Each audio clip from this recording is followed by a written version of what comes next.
Party Congress के अंदर शामिल हो गई, ये आपने देखा था। अगर राजनीतिक भ्रष्टाचार हुआ वो गहलोत के इस कार्यकाल के अंदर हुआ, जहां पूरी बसपा पार्टी को खरीद के कांग्रेस ने उसका विलय कर लिया। भाइयों, लोकदल की एक सीट आई, वो भी छोड़ गए आपको। बीटीपी सत्ता में शामिल हो गई। कम्युनिस्ट पार्टी सत्ता का आनंद ले रहे। हम भी चाहते सत्ता का आनंद ले सकते थे, लेकिन मैंने एक नारा दिया था, जब तक किसान के बेटे को इस राज सिंहासन पर नहीं बैठा दूंगा, तब तक हनुमान बेनीवाल इसी तरह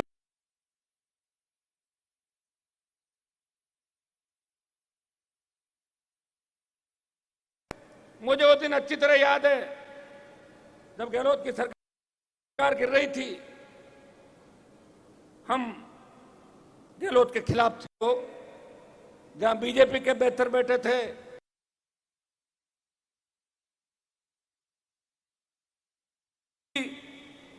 सत्ता में नहीं गए।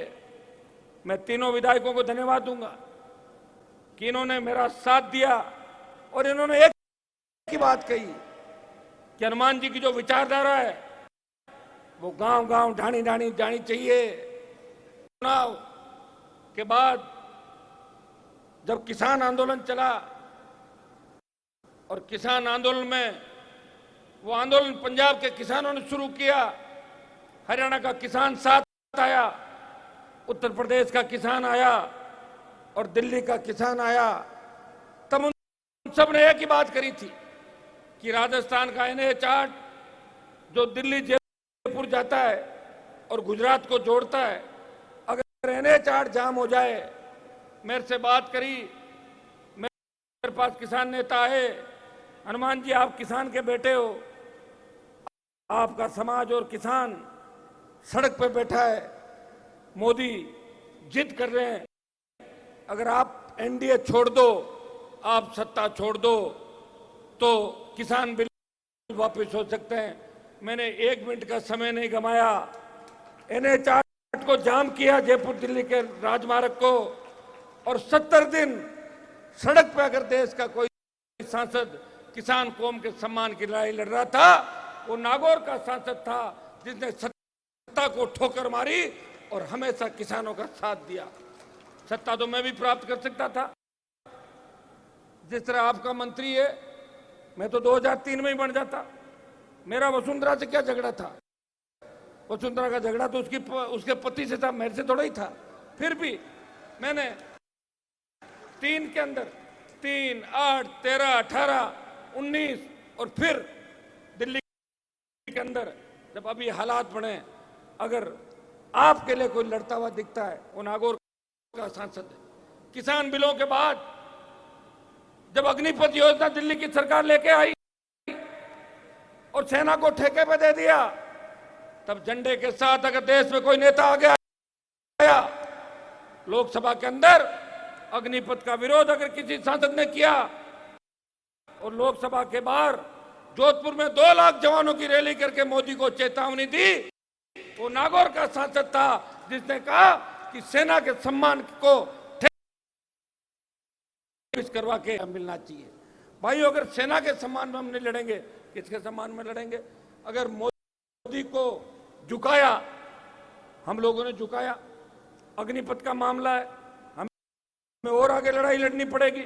मुझे पूरा भरोसा है कि किसान आंदोलन का नेतृत्व तो पंजाब के किसानों ने किया, लेकिन अग्निपथ के सेना के खिलाफ जो ये आंदोलन है अग्निपथ वापस लेने का, इसका आंदोलन राजस्थान का जवान करेगा और बाकी प्रदेशों के जवान हमारे साथ खड़े मिलेंगे। अभी दिल्ली के अंदर हमारी पहलवान बेटियां, जिनके साथ किस तरह का व्यवहार हुआ, और एक व्यक्ति जो बाहुबली है उसके आगे प्रधानमंत्री नतमस्तक हो गए, पहलवानों पर लाठीचार्ज किया, नई लोकसभा बनी। जब तक इन बच्चों को न्याय नहीं मिलेगा, मैं इस कार्यक्रम का बहिष्कार करता हूं। ये आपने देखा होगा। भाइयों, जंतर मंतर पे जब पहलवान बेटियां न्याय के लिए बैठी हुई थी। अगर देश का पहला एमपी जाके उनके साथ खड़ा हुआ तो नागौर का सांसद था, हमारी हरियाणा, यूपी और दिल्ली के बच्चों के लिए वहां जाके खड़ा हुआ। जिस दिन लाठीचार्ज हुआ उस दिन भाई बजरंग को छुड़ाने अगर थाने के अंदर कोई, वो भी नागौर का सांसद था। और मैं अंदर अंतर नहीं, जिस दिन मुझे लगेगा कि मैं हार रहा हूं, मैं थक रहा हूं, मेरे में लड़ने की क्षमता नहीं, उस दिन मैं राजनीति को छोड़ दूंगा, लेकिन आपको धोखा नहीं दूंगा। ये मैं विश्वास से आपको दिलाता हूं। इस प्रदेश के अंदर बड़े से बड़े ताकतवर हार्डकोर अपराधी हुए, उन हार्डकोर अपराधियों को जिनके नाम से नेताओं ने मोबाइल बंद कर लिए, बयान तक नहीं दे पाते थे, अगर उन हार्डकोर अपराधियों के खिलाफ लड़ाई लड़के उन अपराधियों को उनके अंजाम तक पहुंचाया, इस गैंगवार की घटनाओं के खिलाफ अगर किसी ने प्रदर्शन इस प्रदेश के अंदर किए, दलित युवती थाना गाजी से लेके दलितों पर अत्याचार जो राजस्थान के अंदर हुए, सबसे ज्यादा दलितों की पैरोकारी राजस्थान की विधानसभा, लोकसभा और सड़कों पर किसी व्यक्ति ने की हितों की लड़ाई। जिन मुद्दों को लेकर आप लोग यहां पे आए हैं, बीकानेर के अंदर मुझे अच्छी तरह याद है, जब 2018 के अंदर हुंकार भरी थी उस मेडिकल कॉलेज का ग्राउंड, जब 5 लाख की संख्या के अंदर आप आए थे, ऐसी रैली ने तो पहले हुई और न किसी से होगी, करोगे तो आप ही रिकॉर्ड उसका तोड़ोगे। दोबारा ये जो कार्यक्रम है, लड़ते लड़ते आदमी थक जाता है। मेरे पे ईश्वर की कृपा है, वीर तेजाजी महाराज की कृपा है, रामसा पीर की कृपा है मेरे ऊपर। मैं लड़ाई लड़ रहा हूं आपके बीच। 3 से ले 5 बार मंत्री बनने का चांस आया, 5 बार मंत्री पद छोड़ा, और अब की बार तो सरकार ने कहा हनुमान जी आप हमारी मदद कर दो, आरएलपी के 3 में से 2 को मंत्री बनाने को तैयार है। फिर भी हनुमान बेनीवाल ने सिद्धांतों से समझौता नहीं किया। मुझे पता था कि अगर मैं ऐसा काम कर दूंगा तो फिर कहेंगे लोग बामन से लेकर लगातार जा रहे हैं। आज जिन लोगों को लेके, जिन मुद्दों को लेके हम लड़ाई लड़ रहे हैं, उसके अंदर हमारा पहला जो यहाँ की डिमांड है कोलाइट की, बजरी माफिया, रेत, सिलिका, बजरी के पट्टे देने की बात तो सरकार ने कर दी, जिप्सम के पट्टे देने की और बजरी की माइंस की यहाँ पे, लेकिन जिप्सम तो अवैध रूप से पहले खोद दी सारी सरकार, सरकारी तंत्र ने, यहाँ के नेताओं ने, और इतने बड़े माफिया पनप गए कोलाइट के अंदर, इतने बड़े माफिया पनप गए बीकानेर के अंदर, इतने बड़े माफिया पनप गए राजस्थान के अंदर। भाइयों, 100 रुपए टन की बात करते हैं बजरी की, और ओवरलोड गाड़ी के नाम से और पूरा पैसा वसूल करते हैं। आपको शायद एक ट्रक में कितना पैसा देना पड़ता है, और कायदा कितने का है? जहां 7,000 देना पड़ता है, वहां 11,000 देना पड़ता है। क्यों देना पड़ता है? 10 चक्का गाड़ी की 3,000 तो भराई है और 6,000 रॉयल्टी है। और रॉयल्टी का काम किसके पास है पता है आपको? आपके कांग्रेस के। पहला जिला देखा है जहां सरकार में बैठे मंत्री अपने आप को बड़े नेता कहने वाले किसानों के, अगर वो रॉयल्टी के ठेकेदार बनके इस गरीब जनता को लूट रहे हैं, मैं उन्हें कहना चाहूंगा सलाह के तौर पे, 23 में राजस्थान की विधानसभा में आप नहीं पहुंच पाओगे। इस बात को आज आप लोग, इस राजस्थान के अंदर तमाम उन लोगों का सुपड़ा साफ हो जाएगा जो जनता के हितों के साथ कुठाराघात कर रहे हैं। वो फैक्ट्री कंपनियों और सरकारों के साथ मिलकर जिस तरह अपने खुद के घर को आगे बढ़ा रहे हैं, पूंजीपतियों के साथ मिलके भोली भाली गरीब जनता को लूट रहे हैं, अब उनका समय आ गया है। अब उनको भूतपूर्व विधायक की उनके आगे लिखा जाएगा। विधायक मुझे नजर नहीं आ रहा कि किसी का आगे लिखा जाएगा राजस्थान में। यह इलाका अगर चाहते 30 साल पहले आबाद हो जाता, यहां कॉलेजें खुलती, यहां के बच्चे पट्टे पहले किसानों को दिए जाते, सिलिका और बजरी की माइन से पहले कोलाइट के किसानों को दी जाती। राजस्थान में जो लीज बजरी माफिया चला रहा है, 82 लीज है उसके पास, एक खुद के नाम से और 81 अपने लोगों के नाम से, और 50 रुपए की बजरी रॉयल्टी 50 ये लेता है पर टन, उसके 700 रुपए बजरी माफिया राजस्थान के अंदर ले रहा है। कोई नहीं बोल रहा है, बीजेपी चुप, और कांग्रेस कर रहा था कि कांग्रेस के आपके 4 विधायकों को तो 20 लाख रुपए की बंदी जाती महीने की, वो क्यों बोलेंगे आप बताओ। इस तरह विधायक अगर बंदी ले रहे हैं, वो हर काम के अंदर अपना हिस्सा मांग रहे हैं, तो फिर जनता की रखवाली कौन करेगा। ये कपिल मुनि जी की धरती है, उन्होंने बड़ी तपस्या करके जिस तरह इतिहास को बदलने का काम किया, ये भीमराव अंबेडकर की धरती है। भाइयों, अपनी ताकत को पहचानो। मैं इतना ही आपको कह सकता हूं, हनुमान बेनीवाल हर संघर्ष के अंदर आपके साथ है।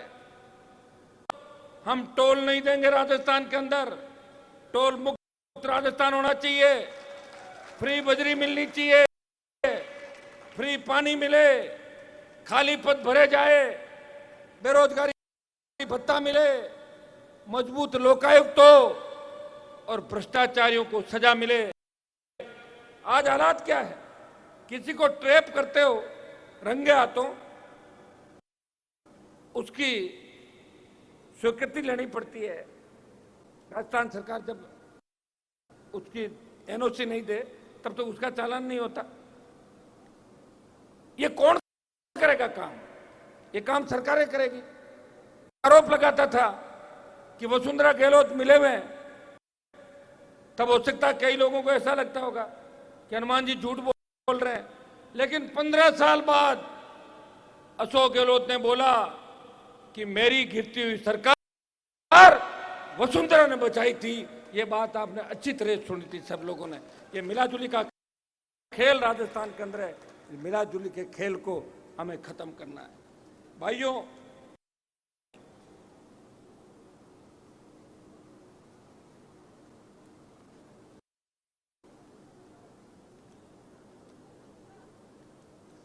अभी मैं एक न्यूज़पेपर के अंदर पढ़ रहा था, लोकसभा के अंदर इस मामले को उठा, बॉर्डर को खोद दिया, पाकिस्तान की तरफ चले गए खोदते खोदते। यहां मंत्रियों के संरक्षण के अंदर,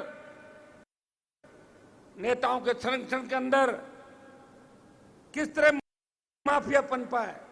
मैं इतना ही विश्वास आपको दिलाता हूं कि मैं सरकार के इर्द गिर्द बैठ गया, माफिया राजस्थान के अंदर खत्म हो जाएगा 1 घंटे के अंदर। यह मैं विश्वास आपको दिलाता हूं। आम आदमी, हमारी बहन बेटियां, आज हमारी बच्चियां किस तरह दरिंदगी का शिकार हो रही है। कहां तुम 23वें नंबर पर थे अपराध में और कहां 1 नंबर पर आ गए। उत्तर प्रदेश बिहार को पीछे छोड़ दिया। लोकसभा के अंदर हम जाते हैं, यूपी बिहार के एमपी मजाक उड़ाते राजस्थान की कि हनुमान जी हमारे यहां तो फर्जी डिग्रियों का काम बंद हो गया, आपके राजस्थान में कितने रुपए में मिलती है। इससे बड़ा क्या अपमान होगा राजस्थान का, बताओ मुझे। ये तो गीत अपन जरूर गाते हैं, ये सूरों की धरती, वीरों की धरती। सूरवीरता खाली इतिहास को बार बार पढ़ने से और दोहराने से काम नहीं चलेगा। आप लोग पढ़ लें कि कोलाइट के अंदर आरएलपी का जो भी उम्मीदवार होगा उसकी जाति देख के वोट नहीं दोगे, राष्ट्रीय लोकतांत्रिक पार्टी का चिन्ह देख के वोट दोगे, तो निश्चित रूप से कोलाइत में कांग्रेस पार्टी तीसरे नंबर पर चली जाएगी और मुकाबला रोचक होगा। तो सारे रॉयल्टी के जो नाके यहां पे लगे, आज मैं आया हूं, कुछ तो करके जाऊंगा। ऐसे नहीं है कि मैं आया, मैं चल दिया, फिर तो क्या मैं रैली करो और वोट मांग के निकल जाओ। मैं आया हूं, कुछ करके जाऊंगा। जितने भी अवैध नाके, सारे नाके आज से ही हटवाएंगे। यहाँ पे जहां जहां अवैध नाके लगे, गांव में सड़कें और पेयजल की बहुत बुरी स्थिति है। कोलायत सत्ता मेरा, पहले भी मंत्री रहे, ये भी मंत्री है, ये मुख्यमंत्री के खास हैं। चाहते तो सड़कता में कभी नहीं रहा। जाके 5.5 मीटर से चौड़ी सड़कें नहीं मिलेगी गांव के अंदर, और जब नवंबर तक सारी सड़कें बन जाएगी तो मुझे लग रहा कहना पड़ेगा अभी रुक जाओ, 2-4 साल बाद ज्यादा हो रही सड़कें, ढाणी ढाणी गांव सड़कें जा रही। मैं तो ये भी प्रयास कर रहा हूं कि मेरे भाइयों को टोल नहीं देना पड़े। लोकसभा के अंदर फ्री टोल की बात देश में किसी ने करी, नागौर के सांसद ने करी। पिछले हमारे संघर्ष में पूर्ववर्ती सरकार ने स्टेट आई कर दिया। मेरी मांग है राजस्थान की सरकार से कि मुख्यमंत्री जी, ये रात कैंप लगा के मुफ्त के सिलेंडर और मुफ्त की दवाई बांट के आप सत्ता में आना चाहते हो। ये राजस्थान की जनता जानती है वो पैसा आप कहां से लाए थे। वो पैसा बजरी माफिया का है, वो पैसा डीजल पेट्रोल पे जो टैक्स लगता है, वो दिल्ली भी टैक्स लगा रही है, आप भी टैक्स लगा रहे हो। वो पैसा टोल का पैसा है, रजिस्ट्रेशन का पैसा देना पड़ता है, टोल का पैसा देना पड़ता है। इस तरह भुगतेंगे। एक ट्रक कोलाई से रवाना होके अगर 4 महानगरों में जाके वापस बीकानेर आता है तो उसे 25,000 रुपए का टोल देना पड़ता है। कहां चलाएगा व्यक्ति टोल, बताओ मुझे। ये गुंडागर्दी देखे आप, डीटीओ आरटीओ वाले, वो अगर इनको नींद आ जाए तो पुलिस वाले और लठ लिए गुंडे खड़े रहते हैं हाईवे के ऊपर। कई बार तो मैं भागता हूं पीछे उनके, वो भागते हैं आगे। रात को मैं ही घूमता हूं राजस्थान में। आप जिम्मेदार तो अपन खुद हैं कि हमें वोट की ताकत से हमारी खुद की सरकार बनानी। मैं ये तो नहीं कहता कि एक दिन के अंदर राजस्थान और भारत सोने की चिड़िया बन जाएगा, लेकिन मैं प्रयास कर रहा हूं।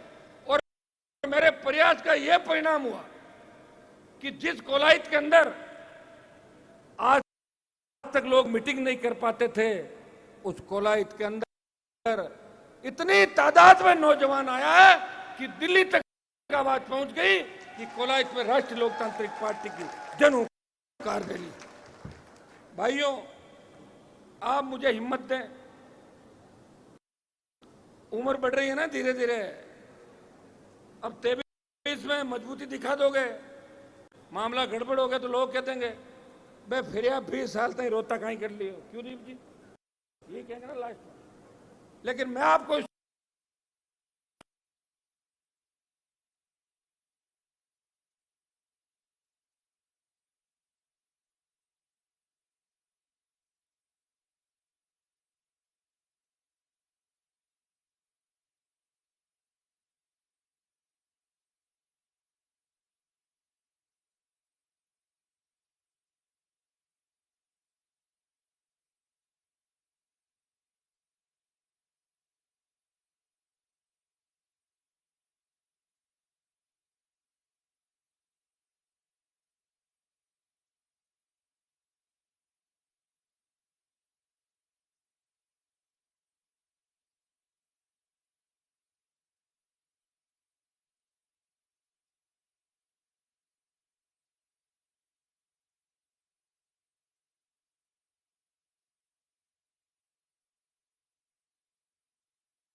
रोज एनकाउंटर, यहां हो ही नहीं रहा एनकाउंटर। मैं तो बार बार कहता हूं कि यहां कुछ एनकाउंटर होने चाहिए और कुछ माफियाओं को पुलिस एनकाउंटर करके, जैसे अपने मरे हुए कौओं को लटकाते थे ना खंबे पे कि कौओं बीमारी नहीं आएगी, लटका दे ऐसे बदमाशों को जो समाज कंटक है, समाजों के दुश्मन है। ऐसे लोगों के समय समय पे एनकाउंटर राजस्थान में भी होने चाहिए। ये तो मैंने तो पहले भी इस बात का मैं पक्षधर रहा। बरसिंह सर का मामला आ गया, कंपनी के CSR फंड, स्थानीय लोगों को रोजगार की हम बात करें कि 80% NLC सहित राजस्थान और देश के जो भी हमारे यहाँ स्टेट के अंदर, चाहे बाड़मेर के तेल के कुएं या भिवाड़ी तक के तमाम जगह 80% रोजगार नौजवानों को, स्थानीय लोगों को मिले। जमीन हमारी है, प्रदूषण हमारे यहाँ हो रहा है और मजे दूसरे लोग आके ले रहे हैं, तो फिर हम कैसे मजबूत होकर हम लेंगे? ये मैं आपको विश्वास दिलाता हूँ। एक बीटनोक में, बीटनोक है क्या, बीटनोक में जो जमीन ली है, तो ये तो प्लांट नहीं लगा, तो ये वापस ले लो आप, तो चालू करो इसको, करवा। जिस दिन मुझे आप वहां हुकार भराओगे ना, उसी दिन हड़ जुतवा देंगे सब जगह, करवा दें। और तूफान के कारण जो नुकसान कोलाई तो राजस्थान के अंदर हुआ, उनको मुआवजा मिले। लंपी से जो हमारी गौ माता ने दम तोड़ा, कोरोना में मोदी जी भाषण देते हैं बड़े बड़े, 50 लाख लोग चले गए कोरोना के अंदर, लाखों गायें चली गई। ये झूठ का ढिंडोरा दिल्ली वाले भी पीट रहे हैं और ये भी पीट रहे हैं। उन सब लोगों को राहत मिले। कोलाई विधानसभा क्षेत्र के अंदर डकैती चोरी की जो वारदातें हो रही है, कुछ मुद्दे हैं। हमारा जो महाविद्यालय कपिल मुनि जी के नाम से हो, इसका भी हम लिख के भिजवा रहे हैं सरकार को कि कपिल मुनि जी के नाम से। महाजन फील्ड फायरिंग रेंज हेतु आवंटित की गई जमीन के एवज में किसानों को अन्य स्थानों पर जमीन आवंटन करने जुड़ी पत्रावलियों के निस्तारण हेतु शीघ्र कार्रवाई की जाए। इस मामले में अवैध रूप से अन्यत्र आवंटित की गई जमीन के प्रकरण की न्यायिक जांच कराई जाए। इसमें बड़े कांग्रेसी नेताओं का हाथ है इस मामले के अंदर। बीकानेर जिले में 1984 में भूमिहीन किसानों को आज तक भूमि को चिन्हित करके तमाम जगह लिस्ट बना के उनको जमीन आवंटित की जाए, ये भी अपन ने इसके अंदर रखा है। बीकानेर में सोलर कंपनियों की जो गुंडागर्दी चल रही है, पेड़ काटे जा रहे हैं। खेजड़ी को काटने को लेकर फलोदी के अंदर बड़ा आंदोलन हुआ था, बात भी हुई, लेकिन मुझे सुनने में आया वापिस खेजड़ी काटी जा रही है। इसका स्थायी समाधान कैसे हो? 10 गुणे पेड़ पौधे लगाए, इस बात के एफिडेविट हमें दे। खनन के रूप में कोलाइट में रॉयल्टी से खनन का वो सबसे ज्यादा पैसा कोलाइट से आता है। DMFT जो माइनिंग का डिस्ट्रिक्ट की कमेटी होती है, जिस इलाके में माइनिंग होती है, उस इलाके का जितना भी पैसा है वो सारा कोलाई क्षेत्रों में सड़क, स्कूल और पानी के लिए खर्च किया जाए। ये आदेश आज ही आपके करा देंगे, खूब सारा पैसा आ जाएगा। कोलाई विधानसभा क्षेत्र में जिप्सम सहित अन्य अवैध खनन को रोका जाए और कोलाई क्षेत्र में अवैध रॉयल्टी के नाके हटाए जाए। राज्यपाल को भी भिजवा रहे हैं, मुख्यमंत्री को भी भिजवा रहे हैं, और मैं आपको भरोसा दिलाता हूं, ये जन हुंकार रैली जो आपने हुंकार यहां से भरी है, इसकी आवाज दिल्ली तक जाएगी। और मुख्यमंत्री जो घूम रहे हैं हेलीकॉप्टर लेके, बीजेपी के नेता जो सभाएं कर रहे हैं, हल्ला बोल के कार्यक्रम कर रहे हैं, वो तो कुर्सियां लगाते हैं, 5000 कुर्सी लगा लेते हैं आगे पीछे करके, और भीड़ को कहते थे 40,000 लोग हुए। यहां तो बिना कुर्सियों की अगर जनता की ताकत आप देखना चाहते हो, वो राष्ट्रीय लोकतांत्रिक पार्टी की जन हुंकार रैलियों के अंदर, हल्ला बोल के अंदर आप नौजवान और किसानों की ताकत। लोकतंत्र के अंदर दो ही लोगों की चलती है, या तो जनबल हो और या सत्ता की ताकत, कलम की ताकत। जनबल हमारे साथ है, आप लोग मेरे साथ हो, इसलिए हनुमान बेनीवाल हर लड़ाई लड़ रहा है। काजल की कोठरी में रहते हुए आज तक इस प्रदेश में कोई नहीं कह सकता कि हनुमान जी कोई अवैध काम कर रहे हैं। वो न बजरी का काम करते हैं, न दारू का करते हैं, न डोडा पोस्ट का करते हैं, न टोल का काम करते हैं, न रॉयल्टी का करते हैं। अगर ये सबसे पहले भेज देते। काजल की कोठरी में रहते हुए, राजनीति में रहते हुए जिसपे दाग नहीं लगा, और हाँ अगर कर ली, ना कोई नहीं करवा सकता। गरीब को गणेश मान के जो सेवा इस प्रदेश के अंदर पिछले 25 साल में